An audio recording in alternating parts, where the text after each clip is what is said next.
ಮತ್ತಾಯ ಅಧ್ಯಾಯ 18 ವಚನ 21ರಿಂದ ಅಧ್ಯಾಯ 19 ವಚನ 1ರವರೆಗೆ.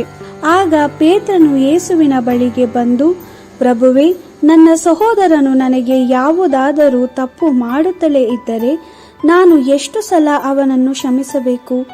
ನಾನು ಅವನನ್ನು 7 ಸಲ ಕ್ಷಮಿಸಬೇಕೋ ಎಂದು ಕೇಳಿದನು. ಯೇಸು, 7 ಸಲಕ್ಕಿಂತಲೂ ಹೆಚ್ಚಾಗಿ ಕ್ಷಮಿಸಬೇಕು.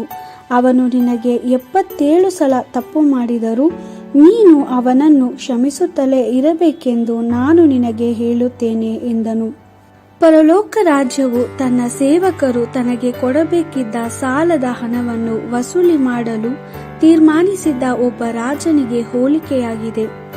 ರಾಜನು ತನ್ನ ಹಣವನ್ನು ವಸೂಲಿ ಮಾಡುವುದಕ್ಕೆ ಪ್ರಾರಂಭಿಸಿದನು. ಒಬ್ಬ ಸೇವಕನು 10,000 ಬೆಳ್ಳಿಯ ನಾಣ್ಯಗಳನ್ನು ರಾಜನಿಗೆ ಸಾಲ ಕೊಡಬೇಕಿತ್ತು. ಆ ಸೇವಕನು ತನ್ನ ಯಜಮಾನನಾದ ರಾಜನಿಗೆ ಹಣವನ್ನು ಕೊಡಲು ಸಮರ್ಥನಾಗಿರಲಿಲ್ಲ. ಆದ್ದರಿಂದ ಆ ಸೇವಕನನ್ನು ಮತ್ತು ಅವನಲ್ಲಿದ್ದ ಪ್ರತಿಯೊಂದನ್ನು ಅವನ ಹೆಂಡತಿ ಮತ್ತು ಮಕ್ಕಳ ಸಮೇತವಾಗಿ ಮಾರಿ ಬಂದ ಹಣವನ್ನೆಲ್ಲ ಕೊಡಬೇಕಾದ ಸಾಲಕ್ಕೆ ವಜಾ ಮಾಡಬೇಕೆಂದು ರಾಜನು ಆಜ್ಞಾಪಿಸಿದನು. ಆಗ ಸೇವಕನು ರಾಜನ ಕಾಲಿಗೆ ಬಿದ್ದು, ಸ್ವಲ್ಪ ತಾಳ್ಮೆ ತಂದುಕೊಳ್ಳಿ, ನಾನು ನಿಮಗೆ ಕೊಡಬೇಕಾದ ಸಾಲವನ್ನೆಲ್ಲ ತೀರಿಸುತ್ತೇನೆ ಎಂದು ಬೇಡಿಕೊಂಡನು. ರಾಜನು ತನ್ನ ಸೇವಕನ ವಿಷಯದಲ್ಲಿ ದುಃಖಪಟ್ಟು ಅವನು ಕೊಡಬೇಕಾದ ಸಾಲವನ್ನು ಮನ್ನಿಸಿ ಅವನನ್ನು ಬಿಡುಗಡೆ ಮಾಡಿದನು. ತರುವಾಯ ಅದೇ ಸೇವಕನು ತನಗೆ 100 ಬೆಳ್ಳಿಯ ನಾಣ್ಯಗಳನ್ನು ಕೊಡಬೇಕಾಗಿದ್ದ ಬೇರೊಬ್ಬ ಸೇವಕನನ್ನು ಕಂಡು ಅವನ ಕುತ್ತಿಗೆ ಹಿಡಿದು, ನೀನು ನನಗೆ ಕೊಡಬೇಕಾಗಿರುವ ಹಣವನ್ನು ಕೊಡು ಎಂದನು. ಆ ಸೇವಕನು ಅವನ ಕಾಲಿಗೆ ಬಿದ್ದು, ಸ್ವಲ್ಪ ತಾಳ್ಮೆಯಿಂದಿರು, ನಾನು ನಿನಗೆ ಕೊಡಬೇಕಾದ ಸಾಲವನ್ನೆಲ್ಲ ತೀರಿಸುತ್ತೇನೆ ಎಂದು ಬೇಡಿಕೊಂಡನು. ಆದರೆ ಮೊದಲನೇ ಸೇವಕನು ತಾಳಿಕೊಳ್ಳಲಿಲ್ಲ.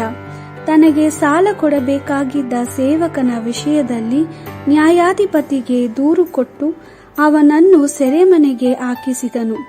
ಆ ಸೇವಕನು ಸಾಲ ತೀರಿಸುವವರೆಗೂ ಸೆರೆಮನೆಯಲ್ಲೇ ಇರಬೇಕಾಯಿತು. ಇದನ್ನು ಕಂಡ ಇತರ ಸೇವಕರೆಲ್ಲರೂ ಬಹಳವಾಗಿ ದುಃಖಪಟ್ಟು ನಡೆದ ಸಂಗತಿಯನ್ನೆಲ್ಲ ಯಜಮಾನನಿಗೆ ತಿಳಿಸಿದರು. ಆಗ ಯಜಮಾನನು ತನ್ನ ಸೇವಕನನ್ನು ಒಳಗೆ ಕರೆದು, ನೀನು ದುಷ್ಟ ಸೇವಕನು, ನೀನು ನನಗೆ ಹೆಚ್ಚು ಹಣ ಕೊಡಬೇಕಾಗಿತ್ತು.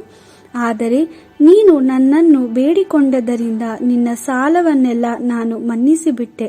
ಹೀಗಿರಲು ನಾನು ನಿನಗೆ ಕರುಣೆ ತೋರಿದಂತೆ ನಿನ್ನ ಜೊತೆ ಸೇವಕನಿಗೂ ನೀನು ಕರುಣೆ ತೋರಿಸಬೇಕಿತ್ತು ಎಂದು ಹೇಳಿ ಬಹು ಕೋಪಗೊಂಡು ಅವನನ್ನು ಶಿಕ್ಷಿಸುವುದಕ್ಕಾಗಿ ಸೆರೆಮನೆಗೆ ಹಾಕಿಸಿದನು.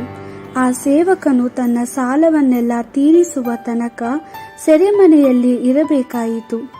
ಪರಲೋಕದ ನನ್ನ ತಂದೆಯು ನಿಮಗೆ ಮಾಡುವಂತೆಯೇ ಈ ರಾಜನು ಮಾಡಿದನು.